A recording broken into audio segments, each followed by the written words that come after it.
morning, Matt. You're on the air. Did you hear a wrap-up yesterday? Yes. For Ronnie the retard saying that what you did at Jimmy's wedding is no worse than what he did at Bubba's wedding. Let's fuck some whores! Ronnie, for some reason, is obsessed with me, and well, not for some reason. He's obsessed with me because he sees I'm successful and stuff, and he wants to be me. And he was on the wrap-up show yesterday. I should play you the clip. It's so funny. Oh, fucking moron. Ronnie's talking about when he was at Bubba's wedding, how it's the same thing. Like people pushed him up there, and if you remember at Bubba's wedding, Ronnie got up there and started yelling out, "Let's fuck some whores," while little children are in the room. Right. So he's saying, well, it's no different than Howard going up at Jimmy's wedding and dancing with Jimmy. First of all, it's completely different. Number one, you're not me. That's number one. It's a huge difference. Number two, I didn't go up and start yelling in front of children to go, let's fuck some whores. I did something that was humorous and something in keeping with the tone of the wedding. And Bubba was pissed at him for that. Of course he was. And Jimmy was grateful that I got him out of that. It was at the very end of his first dance, and no one knew how to end it. So how is it alike? It seems like the outcome was all different. He's out of his fucking mind.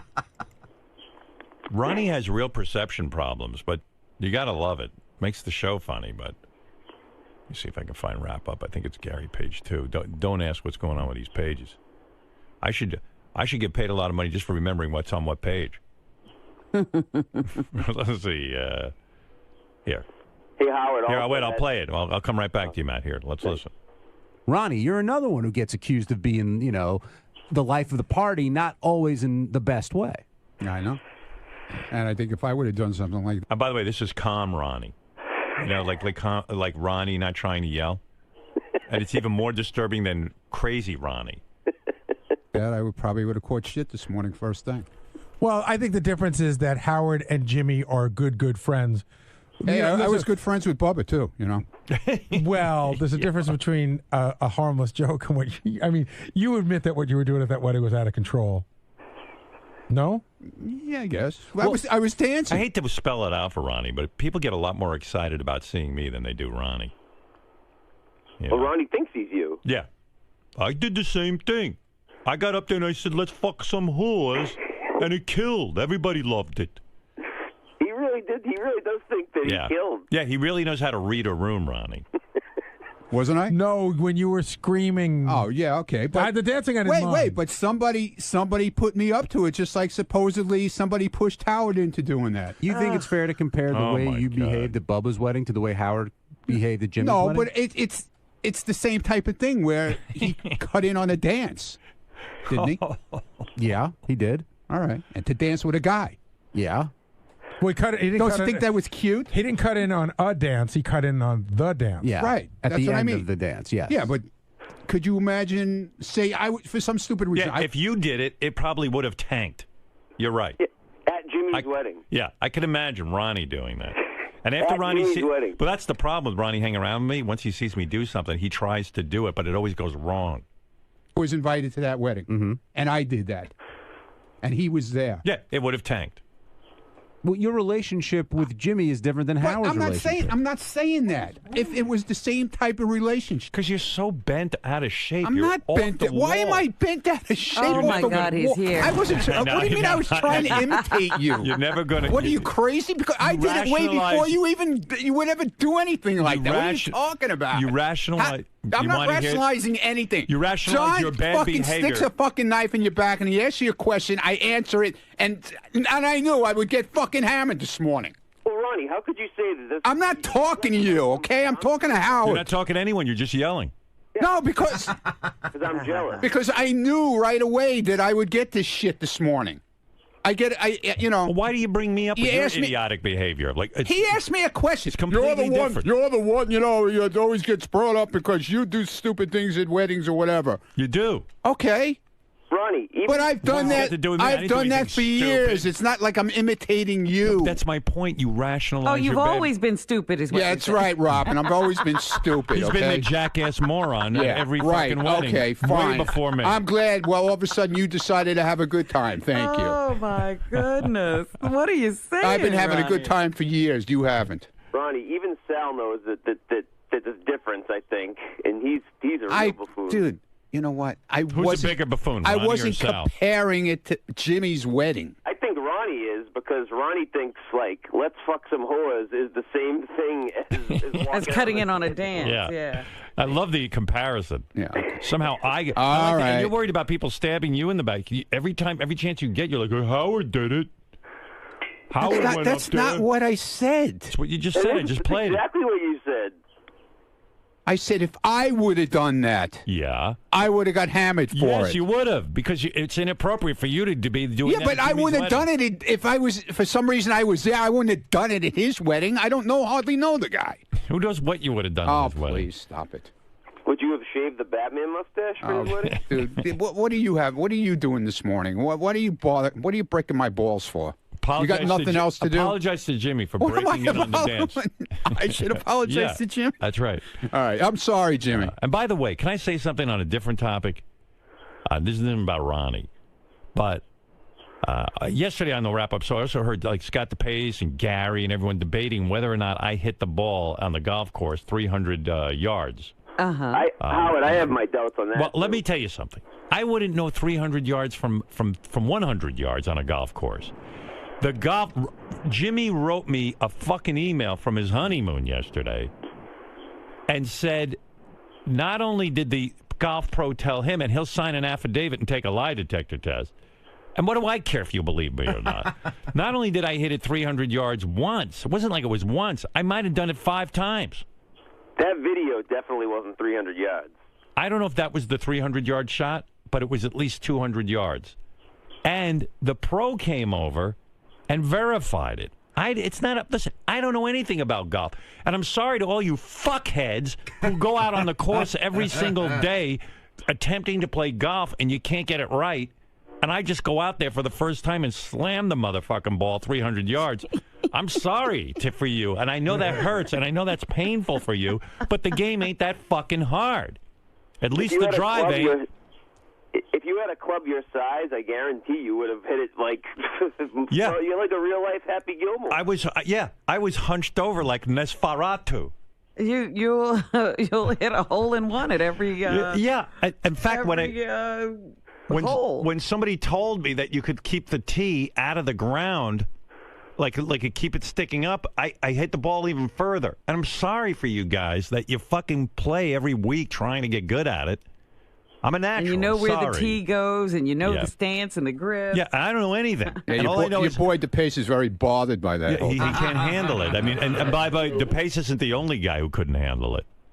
Howard, I'm glad for you. I love Thank you. That you hit the ball. Oh, he's full of shit. I mean, you had to see his face yesterday when you were talking Well, about no one can believe it because they've been playing for years and they can't hit that stupid ball 300 yards. You got a video of it, though. You must have used that video caddy, right? My wife was... yeah. He's upset I didn't use video caddy. My wife just used her iPhone. Silly her. But, I didn't even know she was videotaping me. And then someone says, look at you, you're wearing all black. I go, yeah. I came to the resort. I wasn't going to play golf. I fucking was waiting to get in my room, and I was killing time with Jimmy. I said, let's go hit some balls. Who are you supposed to dress for in this golf, that you have to wear a special outfit? Oh, you're supposed to dress like some kind of, fruity nutcake. Yeah, what do you wear, DePace? Your fucking stupid golf shorts and Oh, he's got a whole uniform. He talks about all and his cigar, and then he goes and he smokes his cigars. Yeah, it's a whole deal. Yeah, it's great. Uniform, that's even more how I piss on golf. I went out there in my fucking shitty clothes, all dressed in black. Do you really need special clothes for that? Evidently, my special clothes, people ought to switch to what I'm wearing because I know how to hit the ball. If anybody wants some golf lessons, I'm now teaching. Well, Howard, there's your next movie, Happy Gilmore 2. And you know what I did? I said, it's like every other sport. I put my hands together. The club was too small for me, by the way. And I kept my arms straight, and I just kind of swung it and hit the stupid thing. Now, I'm not saying I hit it every time. As a matter of fact, there were a couple of my first swing I missed. That I swished the whole thing.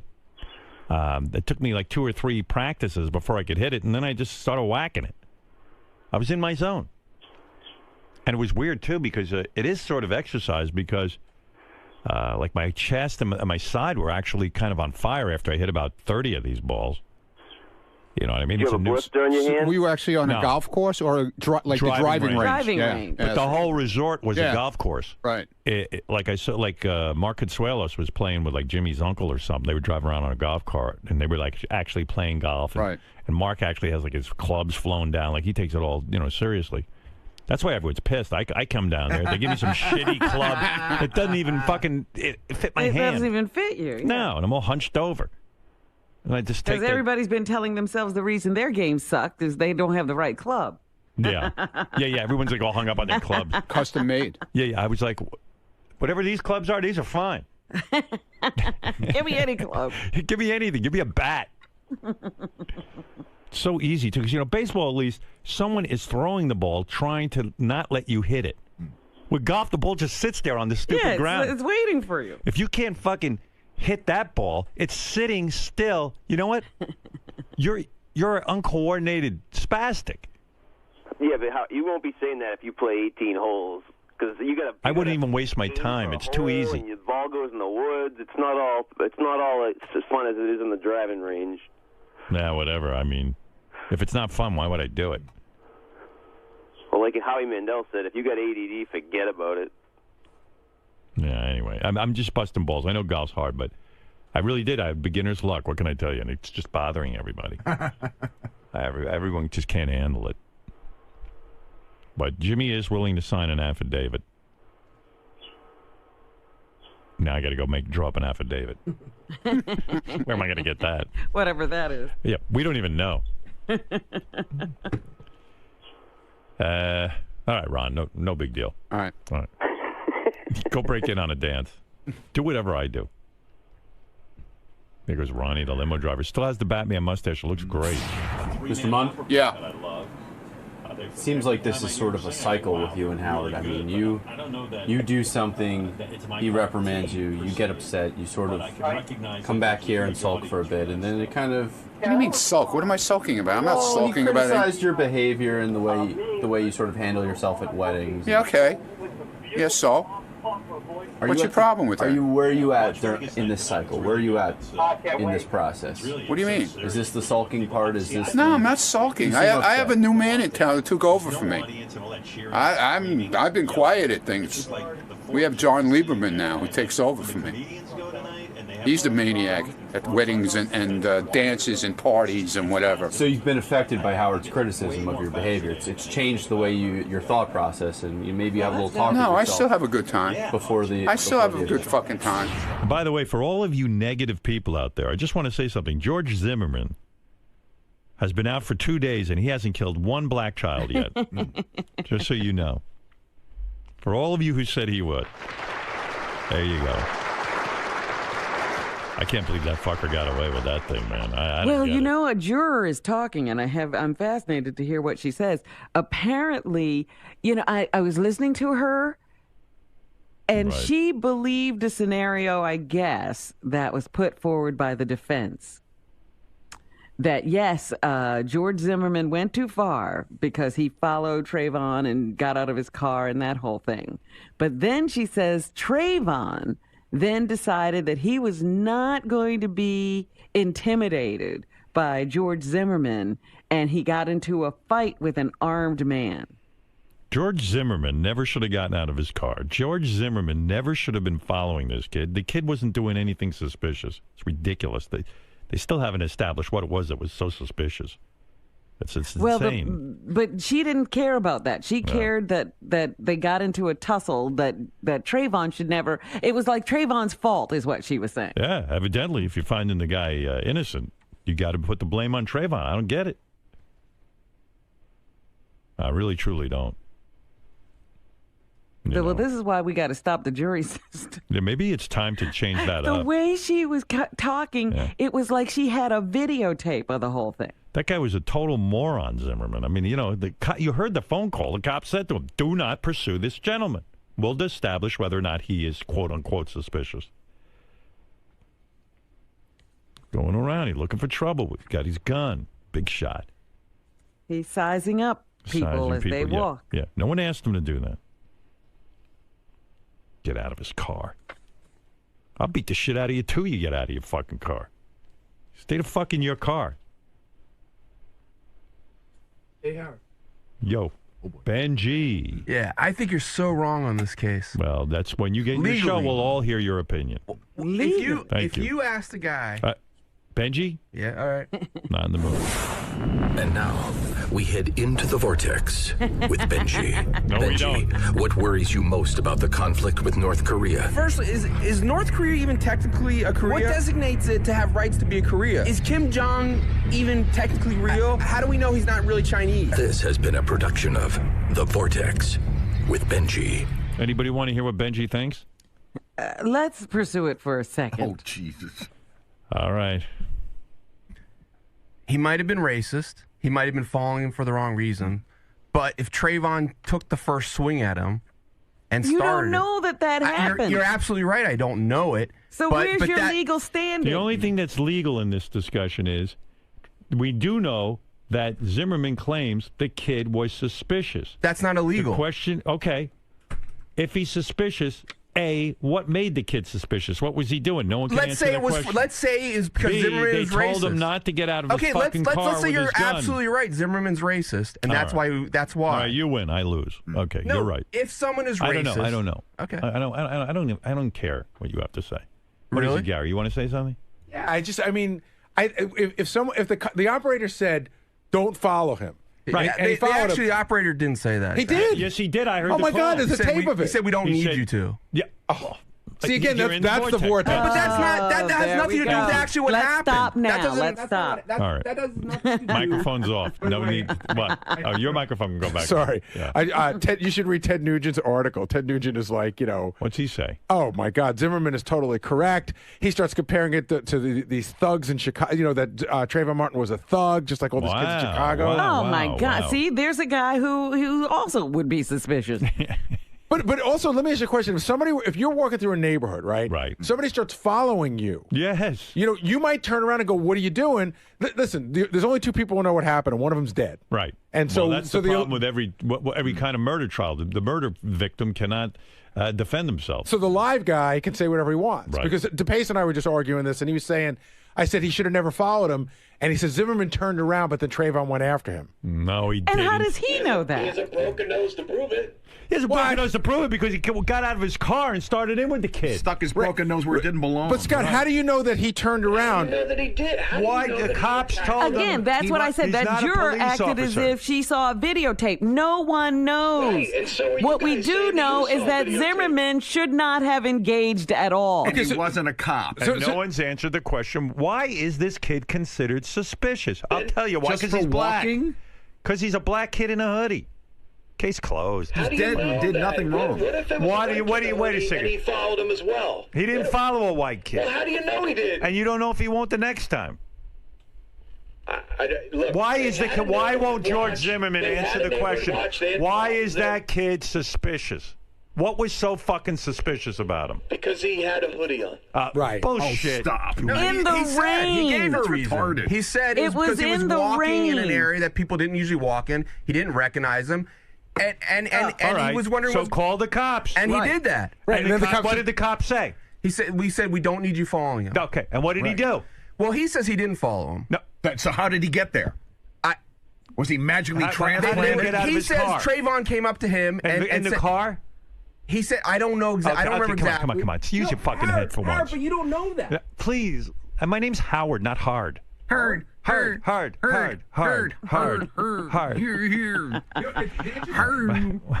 keep getting my microphone turned off. I didn't do anything. When I turn off his mic, I turn off yours. But it's interesting. One way or the other, you have to give one person or the other the benefit. You know why I love this show? I can turn people's mics off. And, that's another thing. My psychiatrist was working on with me yesterday. I'm so upset that I can't control the world. You know what I mean? I can't control people. I can't control what and I can't accept it. And the one place I can control everything and shut down guys like Benji is right here. That's why this is what I am linked to this show. I always wonder. Say something, Benji. Go ahead. If George... See? Boom. Done. That's how the world should be for me. I wonder what your life would be like if you didn't have this radio show, because it gives you... Be miserable. No, it gives you an outlet to do things like, in other words, what would you do if you were a regular working guy and you had to listen had to to people, deal with Benji, or you had to just do like I don't know. I can't deal with any reality. because in your position on the show you get to deal with people the way you want. That's why America's Got Talent is so hard for me. I can't believe I got to sit and listen to these other three judges. I can't even believe it. But don't you think a show with one judge would be boring? Yes, but I can't even believe they even pay attention to those other three. I'm not good with people. And listening to Benji is like listening to nails on a chalkboard. Hard. Hard. When did you do your name change? Hard. You know what it is? Because it's hard for him to get through to me. He calls me hard. Hardy, har. If you ask someone what they're up to, and maybe you didn't have any business to do it, okay, but they attacked you, and you had your gun on you. But wait a second, it's not that simple. He didn't just ask him what he's up to and get attacked. He followed a guy, and if somebody followed you and you didn't know why, and maybe Trayvon might have been in his might have done the right thing. Let's say Trayvon is a bad kid. Maybe he might have done the right thing. He might have been scared and attacked the guy. Right. But neither might have known what was going on. If someone attacks you and you have a gun, you might end up shooting. This guy was in a car, Benji. How did Trayvon get him out of the car? Trayvon didn't do anything. Let's say that was a mistake. Trayvon didn't do anything where he deserved to be. George Zimmerman will tell you. I agree with you. He can't tell you why the kid was suspicious. I agree with you. So but if someone attacked thank you for agreeing with me. Okay, he agrees. Nobody attacked anybody.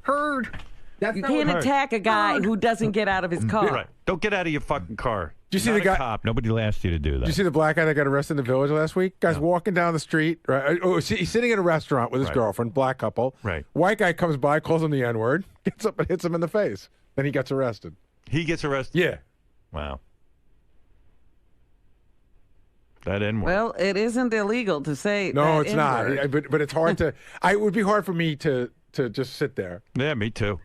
Especially in front of your girlfriend. I've been called the N-word several times. Me too. Yeah. I know. I really was. I have been. No, I was too. Yeah, I'm being serious.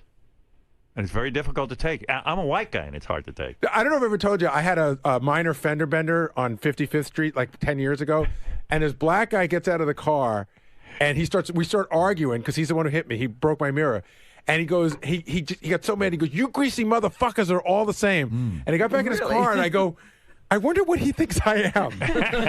Does he think I'm a greasy Italian, a greasy Cuban?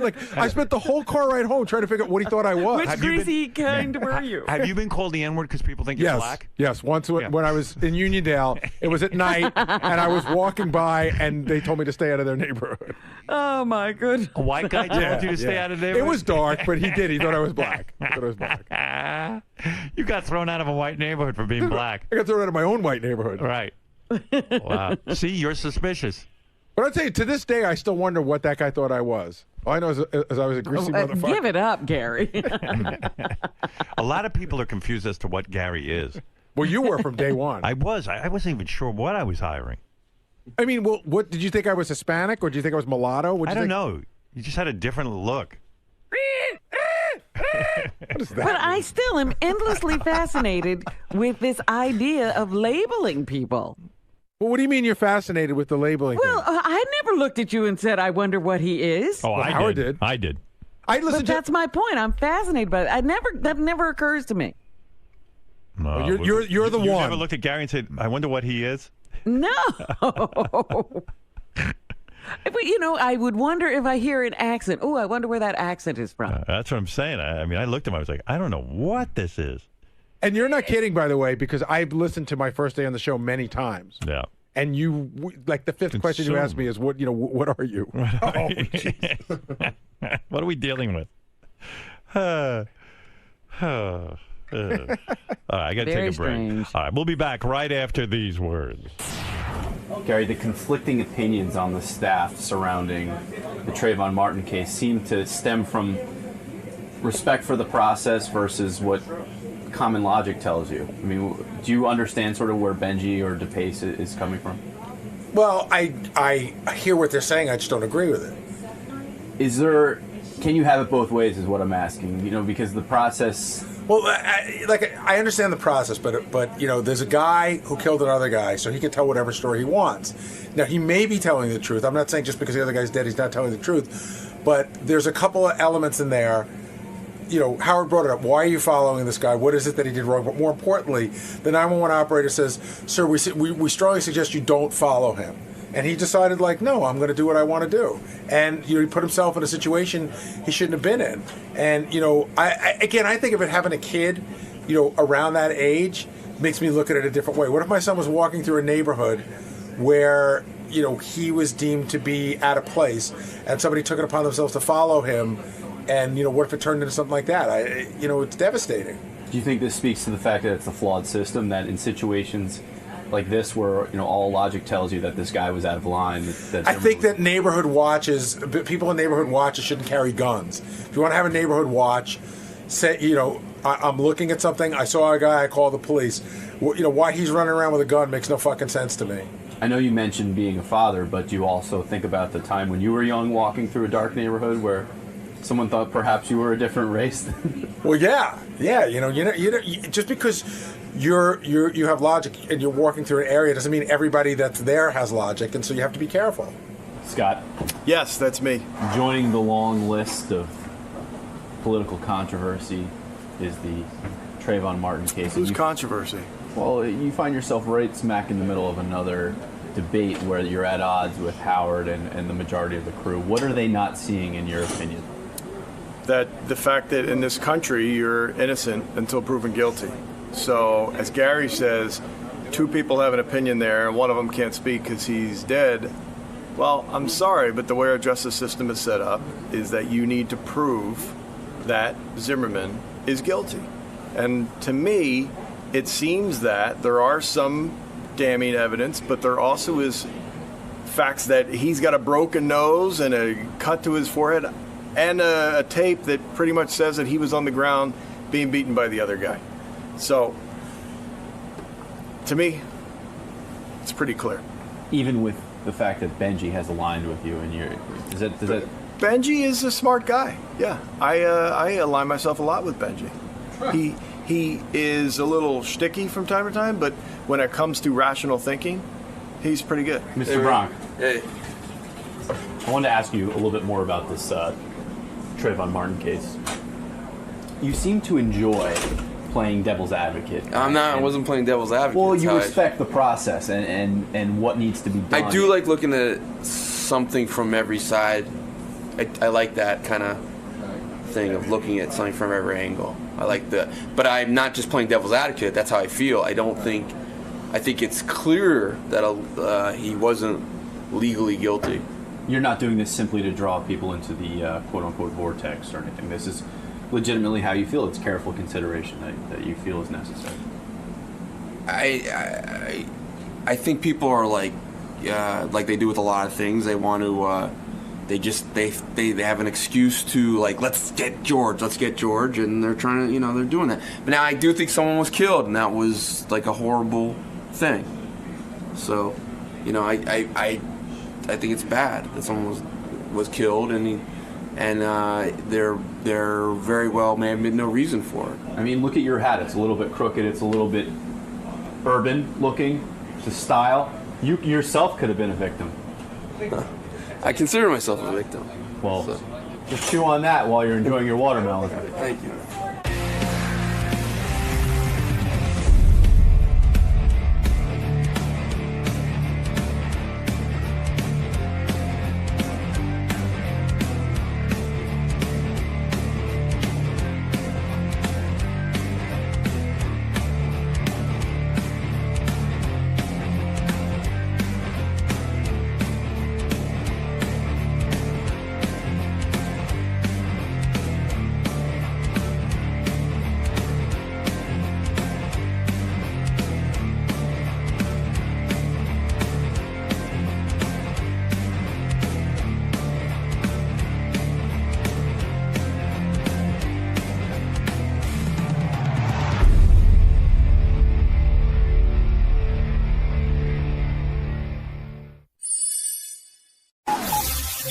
This is the best of the wrap-up show. A recap and behind-the-scenes look with John High and Gary Dell'Abate.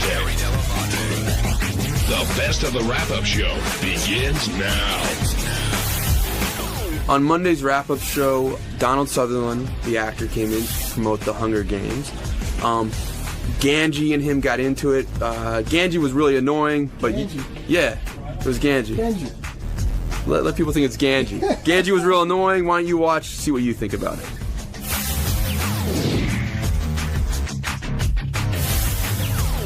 Gary, we never knew who we were going to see in the hallways, and I can't believe who we just found. Well, the great actor Donald Sutherland is here, but I have to tell you, I'm sitting here doing a commercial. Howard is not here? He's not here. Tell him to go fuck himself. I was freaking out because I'm reading from a commercial, and aside from all of your other attributes, you're one of the great voiceover guys of all time. Oh, thank you. I was just saying to Mark that it's my favorite thing in the world to do. I feel like I'm being in a studio like a musician, you know? It's also fairly easy if you're good at it, and very lucrative, isn't it? I don't find it easy. No. I mean, I spend an hour doing a 60-second commercial, which drives people nuts, but I love it. Well, you're great at it. You're great at it. And you told Howard to fuck off. Are you a Howard fan, or are you familiar? What's your experience with Howard? I think if you're not a Howard fan, you don't tell him to fuck off. Fair enough. And in having you up here today, today on the show, a gentleman came in with an app for his iPhone and measured how ugly people were, and a lot of people are very upset by this. Oh, shit, man. Ronnie, in particular, over there across from you, not upset, John. Scored a 0. Hey, can I tell you a story? 0.0. A quick story. I auditioned for a movie in 1962, the first movie I'd ever gone up for, and I did it, I thought, really well. I thought, as they say now, I had nailed it. And I came home, and my wife said, "How did you do?" I said, "I don't know, but we'll see." The next morning, I waited for my agent to call. This is 1962, right? And the phone rang, and it was the writer, director, and producer all on one line talking to me. They were so excited. The writer said, "Oh, I was just thrilled with your work. I rewrote stuff. And the director said, I had a whole new idea for the scenes." And the producer, in the middle of all of this, said, "And we all are phoning you because we just loved what you did, and we wanted to explain to you why we weren't casting you." And I could hardly breathe. And he said, "The reason we're not casting you is because we've always felt that this was a kind of a guy next door sort of character. And to be perfectly truthful, we don't think you ever look like you ever lived next door to anybody." Too good looking? Very nice. No. When I was walking across going to do the Eye of the Needle, and a Scots air hostess and stewardess came walking through the rain, really cute, 20 years old, little mini skirt, and she stopped in front of me and she said, "Oh, you're Donald Sutherland, aren't you?" I said, "Yes." She said, "You're not near as ugly as you are on the telly." Yeah, we've all got that. Thank you. We can leave the app out for me. Yeah, we're going to buy an app that comes off an iPhone. Yeah. So, how do you feel being in a movie? That is it the biggest opening? Third biggest ever, 155 no, it's the million. Third biggest ever, but it's the first biggest for a movie that isn't a sequel. And I think the movie we both saw it over the weekend. John and I both read the book, and I thought the movie was great. I said in the air this morning, I wished it was a little bit darker, like the books are, more violent. But you're going to be much more prominent in the second movie, aren't you? Yes, that's going to be a big one too. Yes. Have you started filming that one yet? No, I haven't seen the script for it yet. No. They made a decision about making it darker. You can do that in a book, but to do it graphically, one, it would not get to a lot of people because the rating would be different, and they felt that politically and socially, it was really important that this film get to young people as well as adults. I mean, it's an adult movie. I mean, people say, "Oh, this is a kids." It's not a kids movie. It's an adult movie. Did the box office take surprise you? I mean, a lot of people have predicted great success for it, yet, I mean, this had to exceed everyone's expectations, I would think. And does that matter to you in terms of you doing a role? You've done so many great classic roles. Is this an affirmation of you doing your job well, or the marketing team, or a combination of both? What do you think? Well, sure, not an affirmation of me doing my job well, but it's an affirmation of Suzanne Collins and Gary Ross and Jennifer Lawrence striking a chord in people. Young people want to take control of their destiny, and this gives an example of how to do it. It's great. I really did enjoy the movie. It's a great movie. I went with my wife, and my 14-year-old son. But I do have another question for you. I have a 17-year-old son who is a huge fan of 24. And when he sees you, and he goes, "Oh, that's Kiefer Sutherland's dad." Yeah. Does that make you super proud? Yeah. Kiefer and I are going to do a movie in July. Oh, I think I saw something about that. Redemption, yeah. Mm. All right, we're on with Donald. A cowboy movie. We're on with Donald Sutherland. Say hello, Ralph Sorella. Hello, Mr. Sutherland. Hello.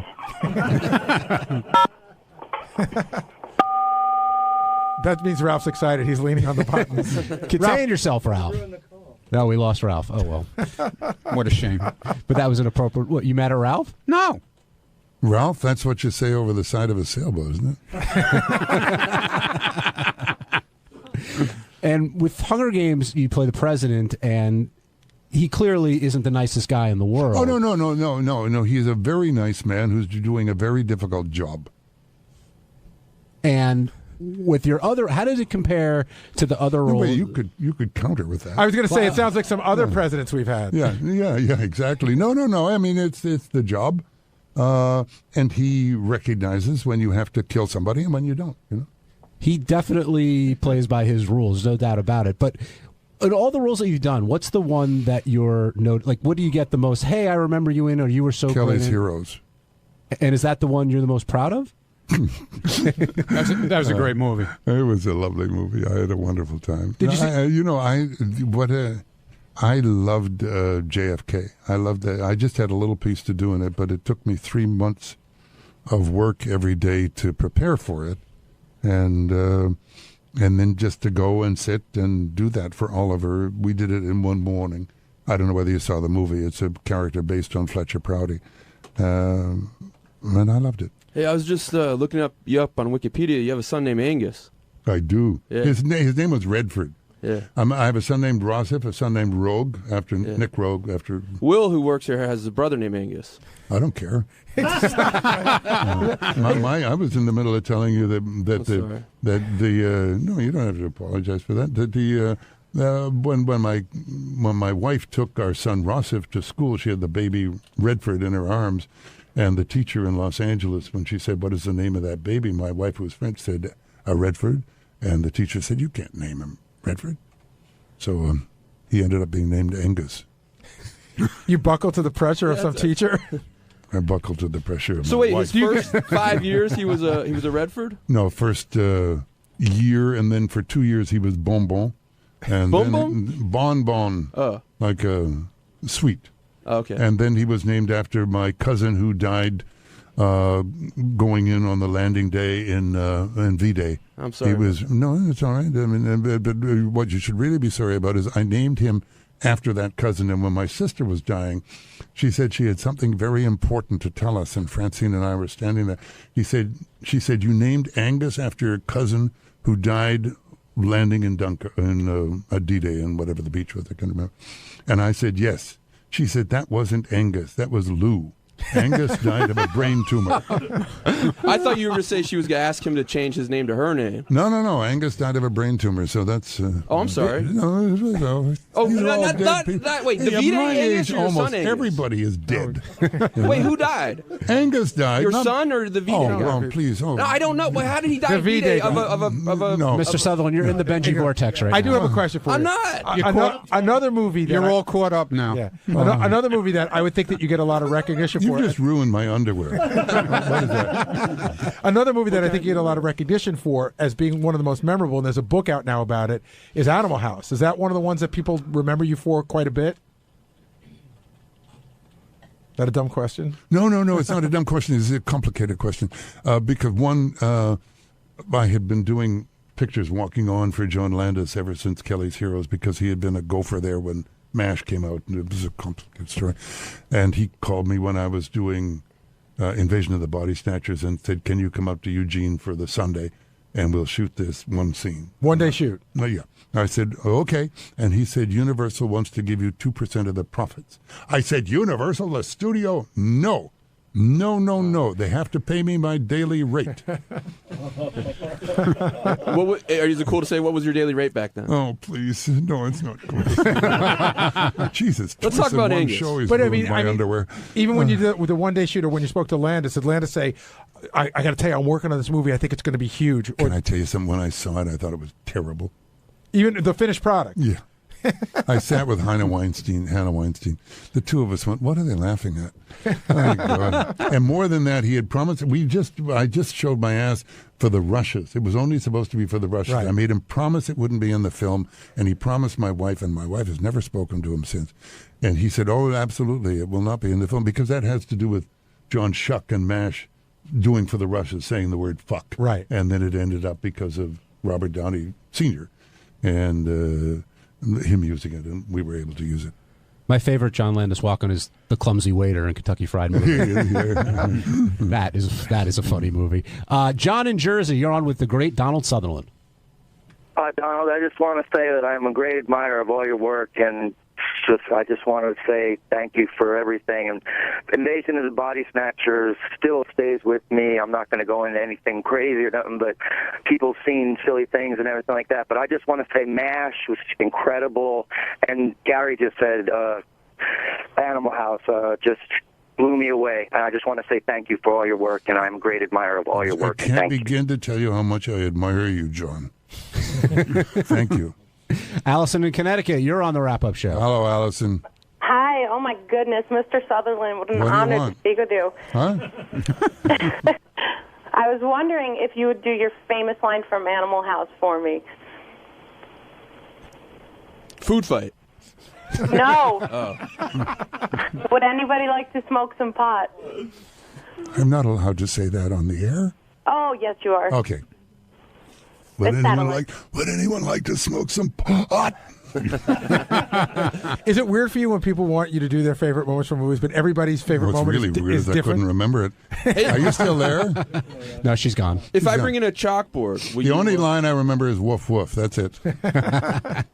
All right, Ted, we got to wrap up. Donald Sutherland, thank you so much for stopping by. Everybody go see The Hunger Games. I've seen it twice already. It's a fantastic film. He's excellent in it. And any other projects coming up or anything else you'd like to promote? No, just go see The Hunger Games. It's really important for you. It really is. Are you on It's Twitter? an important picture. What? Are you on Twitter? No. You should. I'm 76 years old. Get on it. I'm lucky to have a computer. Hey, it's Gary Dell'Abate, Baba Booey. On Tuesday's wrap-up show, we talked about the infamous app that tells you whether you're good-looking or not. John Lieberman's still smarting over it. Ronnie thinks it's a big conspiracy. And we discussed whether Benji hijacked the interview when acting legend Donald Sutherland was on. Here's how it went.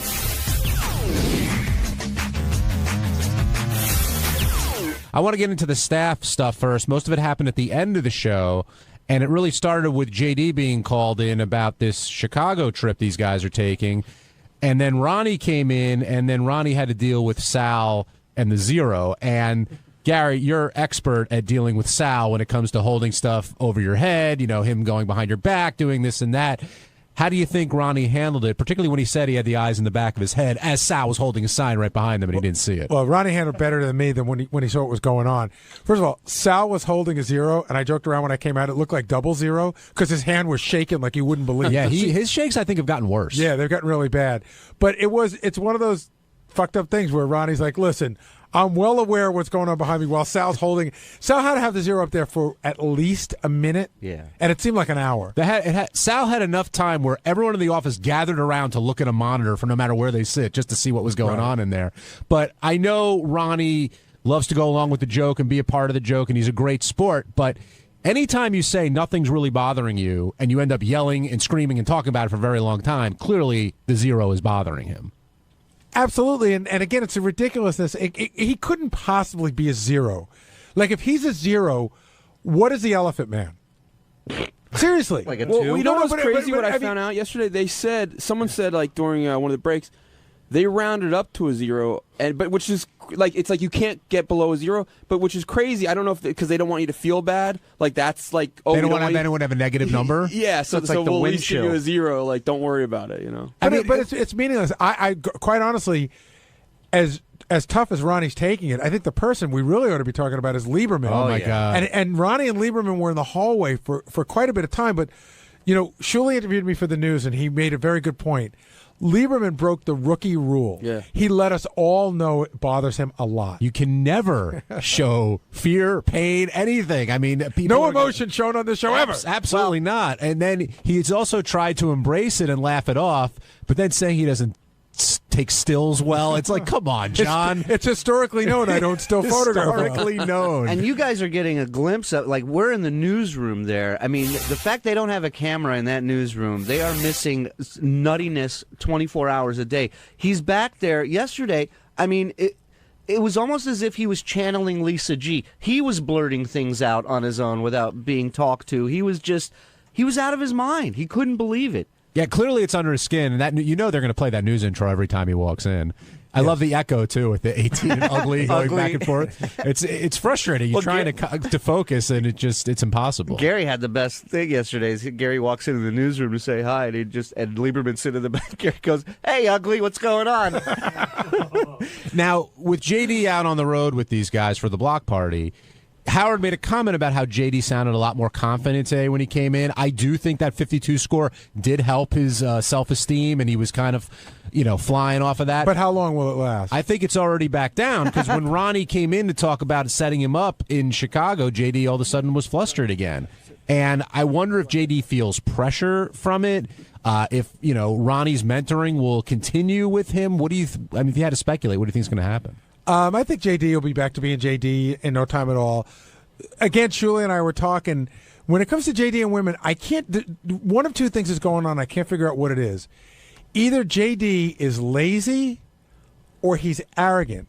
Because we were saying he would like the hottest whore in the world to come to him and not charge him. He's always been accused of having very high standards. But also not only having high standards, but really wanting to put in the minimum amount of work.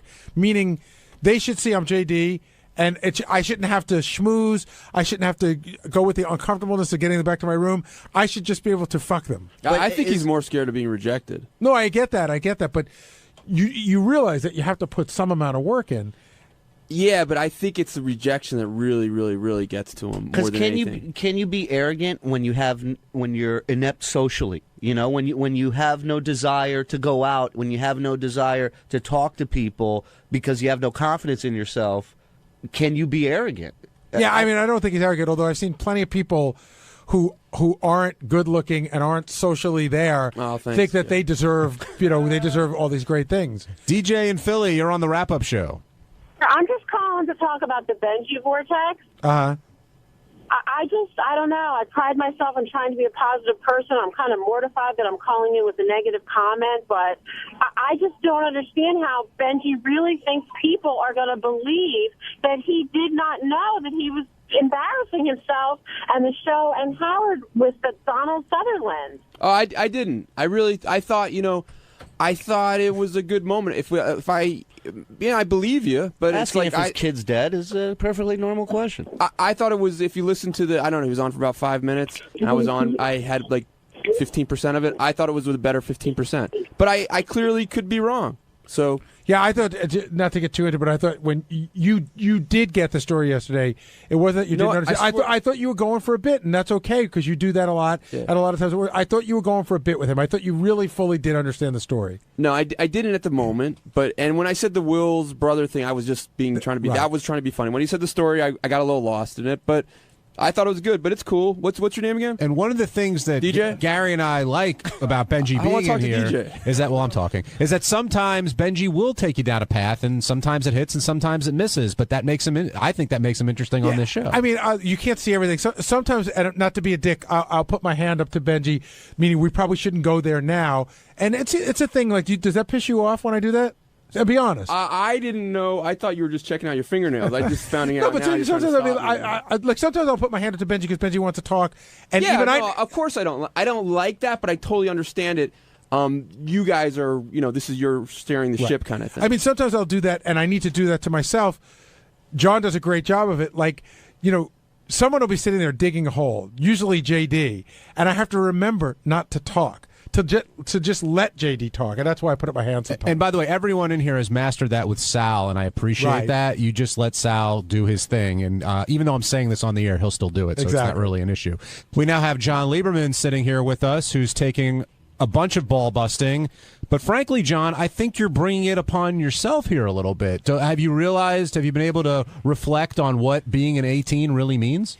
Yeah, well, first of all, I've learned a lot in the past 24 hours. I would say I am a very excitable guy. Like, I just get excited easily, as Shuli can attest to in the newsroom when certain things happen. And so I'm not good at masking. So, yeah, when you get an 18, it did piss me off in the beginning. And it sort of stuck with me knowing that, and then the song today, knowing that is now how I'm labeled, which is exactly, and that was the mistake I made yesterday, was saying, this is how I'm going to be labeled, and now I am labeled as that. 18 and still ugly. Yeah. Do you sit there and dream that you hear, John Lieberman has a big penis? Now, do you think that everyone on the show treats you equally, or do you think there are other people who don't like you? Well, I'm sure there's people that don't like me. I mean, I think Robin's been a little bit cold toward me in a couple interactions, and maybe it was my fault. I remember one of the first days I was here, I tried to make a little bit of small talk with her in the hallway about Baltimore because we're both from there, or she worked there, and somebody wanted me to say hi to her from Baltimore, and she kind of blew me off. Then she made a comment in studio that I look like Chris Christie, which that pisses me. That's worse than the 18, to be honest with you. But let's be fair, that's back when Robin was emasculating people. She's not really doing that anymore. Right, but then today picking JD over me, I mean, and I like JD. Without even thinking about it. Thank you, Ronnie. So do you think she has it in for you?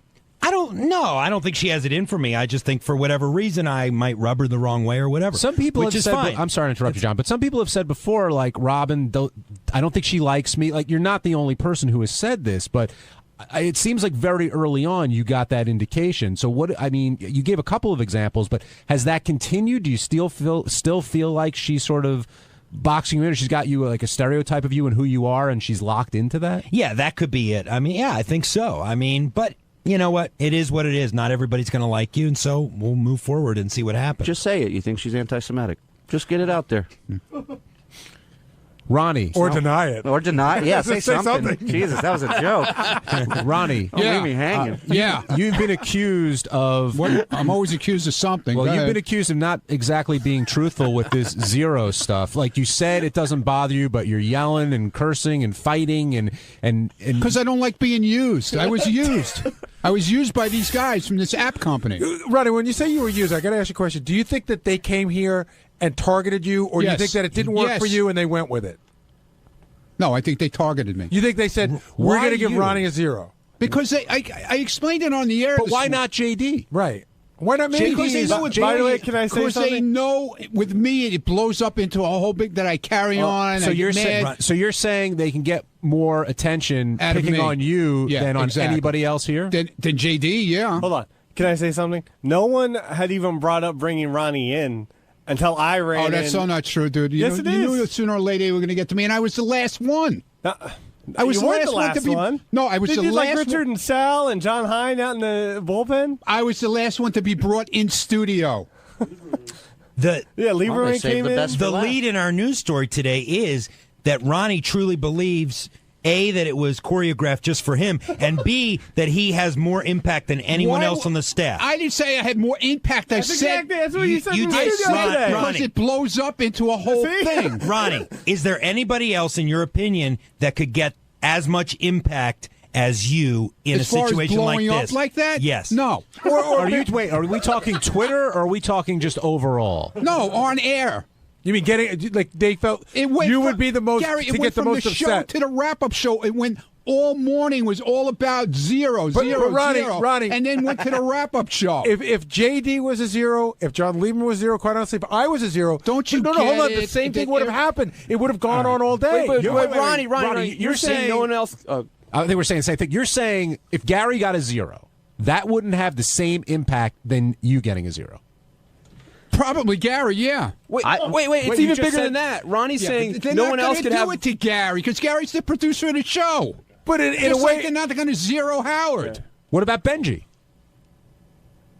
Benji just he lets everything ride off him. Ronnie, you're saying no one else could have more impact, but you don't have the most impact? Maybe I'm crazy because I'm crazy. I'm crazy and I'm ugly. I told you that on the show. I'm crazy and I'm ugly. Gary, did you calculate bringing in Ronnie last? Was that the plan all along? I didn't calculate bringing in anybody. Howard said when we went in there, it was such a loose segment. Howard said, "I'll just call people in as I feel like it." Yeah, this part wasn't on the script. Okay, be my guest. On Wednesday's wrap-up show, Mike Ganji stopped by, which is always a thrill. And we talked to him about Miss Howard TV of the Year and how he's going to make his move eventually. And then, since Ganji was here, it led into discussion about the Ugly Meter app. And Ronnie and John both tried to defend themselves, Lieberman that is, on their numbers. And Ganji didn't believe that Lieberman was truly thinking he was an 18. And Ronnie also noted how feminine he looked and how all the other guys looked here. So it was a fun wrap-up show.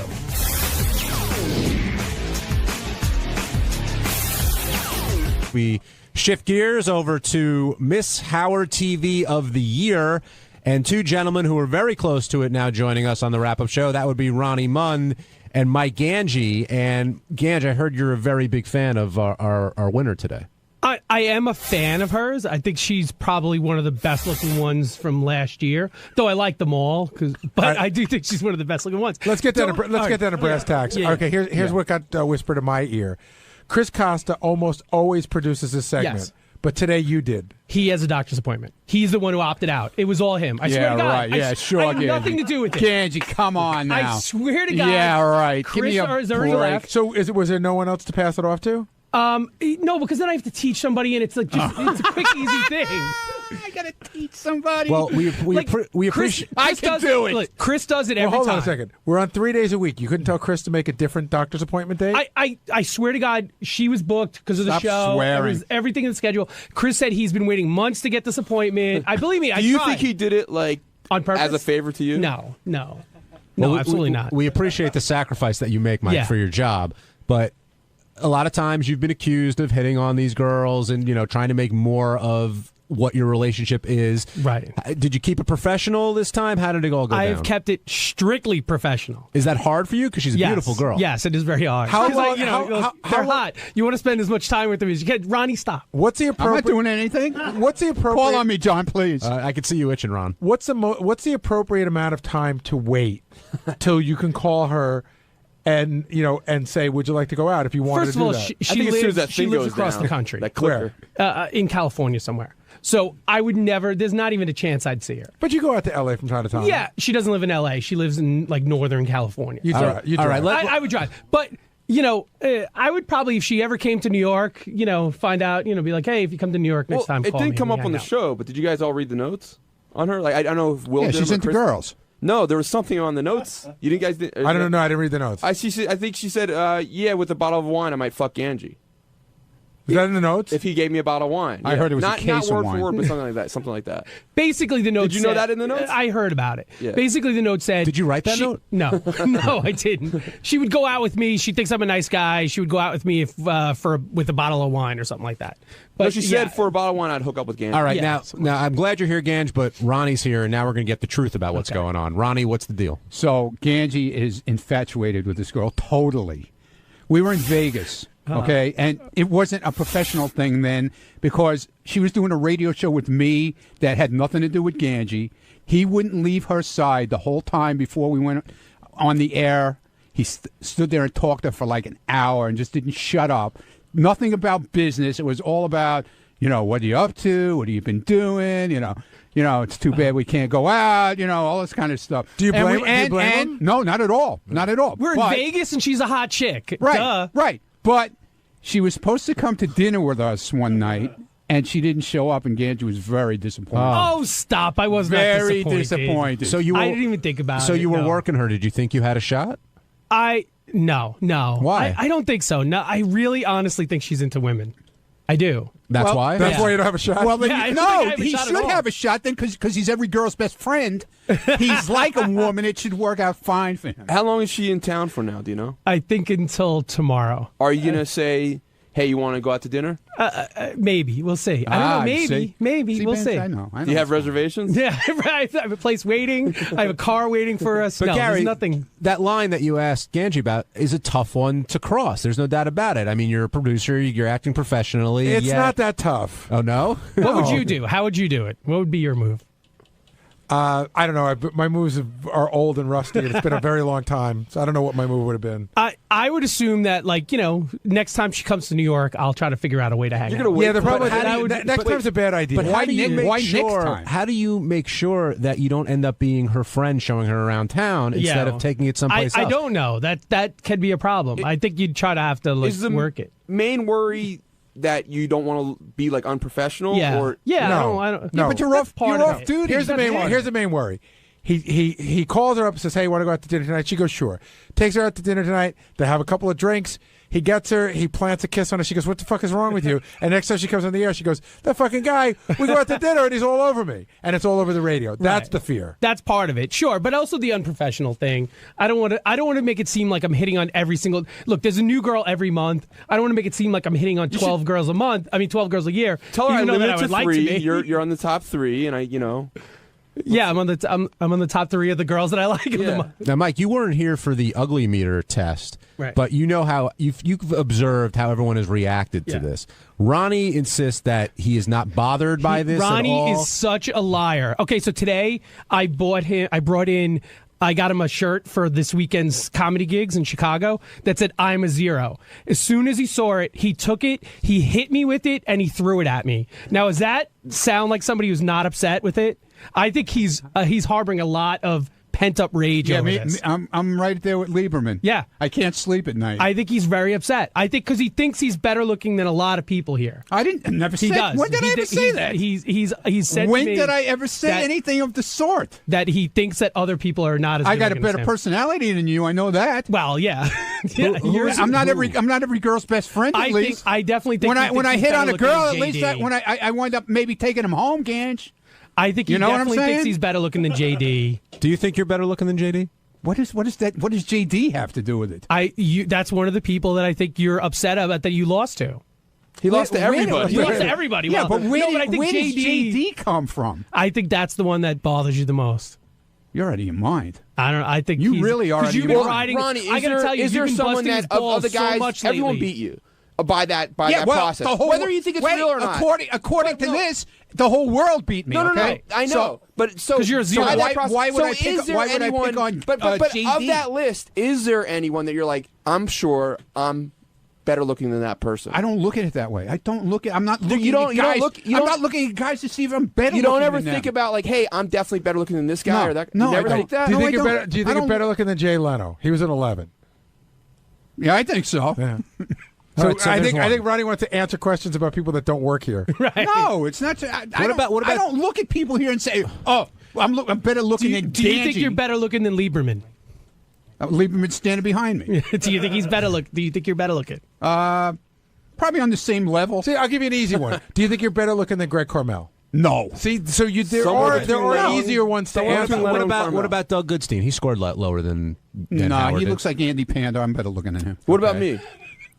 I don't mind whatever you think. What do you think? I don't know, Benji. Girls have a Give me certain a nice thing- look girls and have tell me what you think. No, girls have a certain thing about you with your eyes and shit. So I guess maybe you are. How do better you looking. feel personally? I don't know. I don't look at guys that way, dude. Look I at don't- me and make a decision. It's I don't apples do and that. oranges, I though. I don't- mean, you're I- good looking in an AARP lineup, but Oh. but other people Hey, listen, are better listen, looking Mr. in a Mr. 30s or 40s M26, thing. You know, why don't you admit you dye your hair? At least admit I dye my I mustache. don't dye my hair. Oh, you do. I swear on my everybody son, knows I don't it. dye my There's hair. people all over There's here. gray in there, No, there's asshole. No fucking All right, gray in you two there. kids, stop. There's no gray in there. Ronnie, There's not one gray hair in there. Ronnie, last one, then we'll move on. Do you think you're better looking than Howard is? I don't look at it that way. I don't look I'm at it asking that you way. to look at it that way. No, I don't think. I think I'm the same as everybody else. But you said you're better looking than Leno. And not as good looking as Greg Carmel. Well, Greg Carmel is in a class of his own with Will. Okay. Oh, you put Will in that class also? Yeah. I'm in that class. Yeah. Yes, I am. I'm in the hot class of the show. I know for a fact that the interns swarm all over Will. They talk about him, how hot he is. maybe not the interns now, but the former interns. I've heard them talk about Will. They've had crushes on Will. And that's all. And Quivers isn't totally in love with Carmel. So. Whatever. I don't care. I don't look at guys in that way, dude. I'm not going to look at a guy and say, I think you're handsome. All right. I don't look at it that way. You answered the question. You're right. I've seen that firsthand with Will, although he is getting older these days. Mike in New York, you're on the wrap-up show. Ganji's too much, man. I mean, you guys are all good guys. So I'm not gonna bash him, but Ganji, every girl, it's once a month with you. You want some sound advice? Don't talk about it. You don't talk about it. Just keep it on the DL, ask her out, and don't broadcast it because you just ruined it if you really like her. Well, I'm blaming it on Ronnie because he goes around telling everything. Yeah. Ronnie's a lot older than you guys. You guys shouldn't be. It's funny that you even put in a poll. He's a lot older. When he was younger, you should pose a question when he was everyone else's age. You guys bash Ronnie. You think you're better looking? He's got to be 60 years old, late 50s. No, 65, 70. I don't know, maybe, Mike, maybe Ronnie's cultivated his look over time. I mean, I'm sure he was a handsome guy when he was younger, and now he's... What the fuck is your problem? I'm complimenting you. What do you mean? What happened? It all died now? No, I'm saying maybe you've reformed your look a little bit. You care more about your appearance. It's always been my look, man. You always look that way? I always look that way, except first grade. I used to have a mullet before, okay? Now I don't have the mullet. I'd love to see that. And an afro. I'm going to pose this question actually to Gary and Ganji, but Ganj, you first. When something like this comes up, and yes, Ronnie got a 0 and John got an 18 and other people got scores that they didn't like and get your balls busted and Howard's goofing on you, a part of you hates it, but there's got to be a part of you that sort of likes the spotlight being on you. How do you deal with that? And Gary, you too. You know what? I only dislike certain parts of it. Yes, it's a great show. It's part of the entertainment of the show. I get it. And I get that, everybody has to get their balls busted at one point. It's when, you claim you don't like it and you're really kind of against it like John is with this 18. I think John's totally either he's really pissed at this 18 or he's totally playing it up in order to get more attention. I don't think he's playing it up. I don't think so either. I used to like the attention when I first got on the show. You could say anything you wanted, but I was thrilled Howard was talking about me on the radio. It was fun. But then as you get older and more mature and you become in charge of stuff, it's sort of, there's nothing worse than taking an emasculating ass kicking and walking back into the office and the interns have their eyes averted because it was so fucking embarrassing. John, I'll tell you the truth, Ganji, and Shuli, I think, will back me up in the newsroom. What I like about my job is I like to be able to go in studio, light the match, and then just step back and watch everything. I really don't like to be the center of attention and you all that. You didn't run fast enough when you lit the match on this one. Yeah, exactly. You've been running in every time that your name comes up with this 18. Well, you've been running in there. But I've been letting him. Gary, no. To be fair, Gary has told me to go in. I don't hover around and say, Gary, can I go in? Can I go in? Here's what happened today. Don't pull that microphone out of my face. Here's what happened today. It was really funny. Howard started talking about John Lieberman. He was waiting outside my office as he does every morning because he's doing news, and John started talking to nobody. That's great. Moving his arms and everything. And I said you should go in because it was very real. He wasn't acting mad. He was mad. And I just want to say the stuff you're hearing on the air is just the stuff you're hearing on the air. There's a whole. John is back there screaming about this since it happened. I mean, he's not happy about it. John, has it who made would be you happy? You got an 18. Has it made you question yourself at all? Like, hey, maybe I'm not as good looking as I thought I was. Question myself? I mean, yeah, I'm sure a little bit. I mean, we're all insecure in a little way. Well, John, I am sure Robin choosing JD over you again has to have you questioning. Well, she went with youth. John, you're very feminine and admitted, I don't even know what does that mean? Ronnie, I thought you didn't judge guys that way. I mean, you're wearing a purple tie. You wear purple shirts I'm not even going there. You wear purple shirts all the time. Yeah, but just what are on you talking about feminine. On you, it just looks really odd. Yeah, you do. You look really odd today, dude. Yeah. Sorry. On you, it doesn't come across. Are you kidding me? No. Are you kidding me? You look like you should be at a Bravo show. It's been all the talk around the office this morning, John. Ladies and gentlemen, welcome to the playground in 5th grade.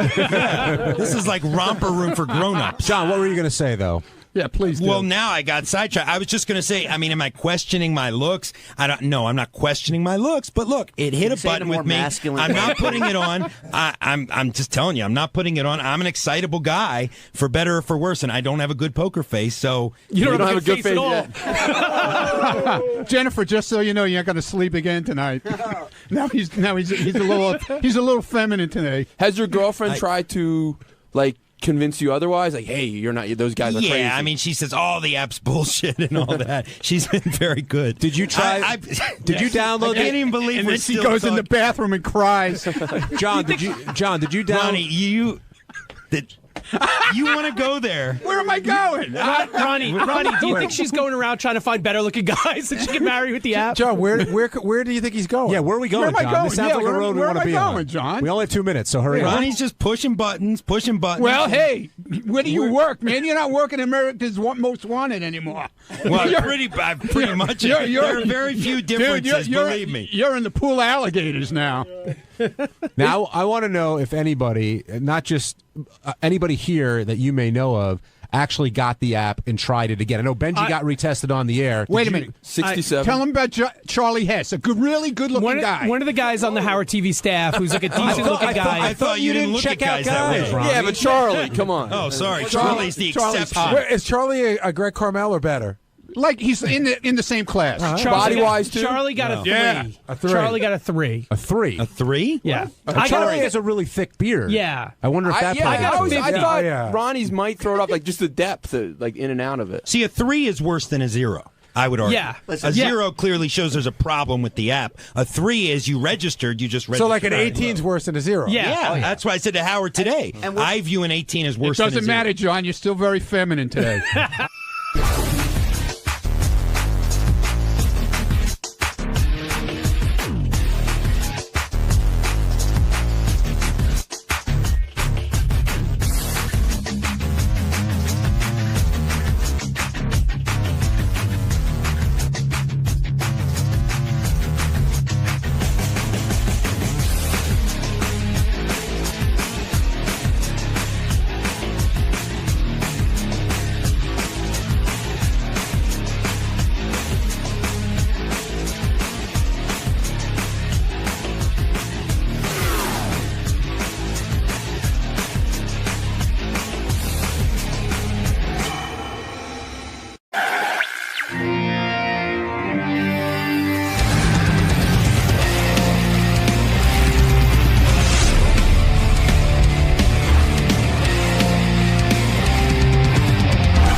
Now that we've had some distance from the America's Got Talent experience, the boys... Really? There's distance? Yeah, of course. There's at least a few days.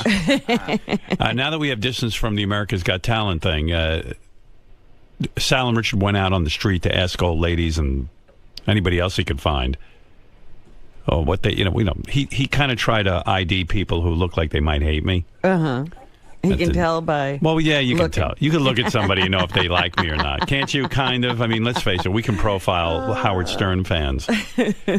So he wanted to see if I had won anyone over. How did you think Howard Stern did this year on America's Got Talent as a judge? I was surprised that he was pretty good. Did he win you over? No.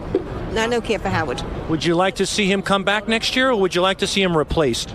Replace him with an entertainer. So he didn't win you over at all? No. Hey, I'm an entertainer. I mean, maybe she you did say you were pretty good. Yeah, but she didn't like me anyway. You can't have the job because she doesn't like you. She didn't like anybody, I think, if I remember this one correctly. No. No, one bit. No, not really. But you still think you did good, though? Yeah, you did good, but it's time for somebody else. Good, but not good enough? Yeah. Your opinion? How do you think Howard did this year as a judge? I was quite surprised, and I really enjoyed him. I did enjoy him. It's fine if he comes back. Who do you think is a better judge on TV, Howard Stern or Britney Spears? Oh, I'll go with Howard. I don't like Britney either. I would say they're kind of equal. They were both crazy, so now they're both coming around. How about Howard Stern or Simon Cowell? Who do you think would be a better judge? I'll take Simon, because he's obnoxious. I kind of like Howard over Simon, yes. How about Howard Stern or Judge Judy? Oh, please. That big mouth. Forget it. Which one? Judge Judy. I used to like. I don't like her anymore. So you think Howard's a better judge than Judge Judy? Yeah, I'll take Howard over her. Howard over Judge Judy. Absolutely. And Howard or Paula Abdul, who's the better judge to you?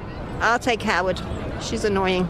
Howard, I like Paula, but I think it's just time to move on to someone that's a little bit more opinionated. She's very emotional. Now, you know, Sharon... Not bad, though. I mean, I got that You're one doing lady. all right. I'm doing all right. I'm hanging in there with the ladies. That one lady's really... She just doesn't like anybody so far. That first one. Yeah. Osborne is leaving America's Got Talent. Who do you think should replace her next year? Oh, Pink? Betty White's great. Betty White would make the Oh, show. no. Betty White. She could die sitting there next to me. Betty White. How come on all these other shows you get to sit next to, like Nicole Scherzinger. Yeah, let me sit next to Nicole Scherzinger if they're going to replace Sharon. Let me take a look at that. I don't know. They asked a bunch of people. What do you think of Howard Stern, how he did as a judge on America's Got Talent this year? He's wild. He's still wild. He's good. He's good. Who do you think will be a better judge, Howard or Britney Spears on the X Factor? Howard. Why? Because I don't like her. What about her? I don't think she has any talent. What about Howard or Simon Cowell? Oh, he's nasty. Simon Coward is sort of kind of nasty, so Howard is a little nasty too, but okay. I would prefer Howard. Yes. You see? Even to Simon, huh? Even to Simon himself. I'm moving up there.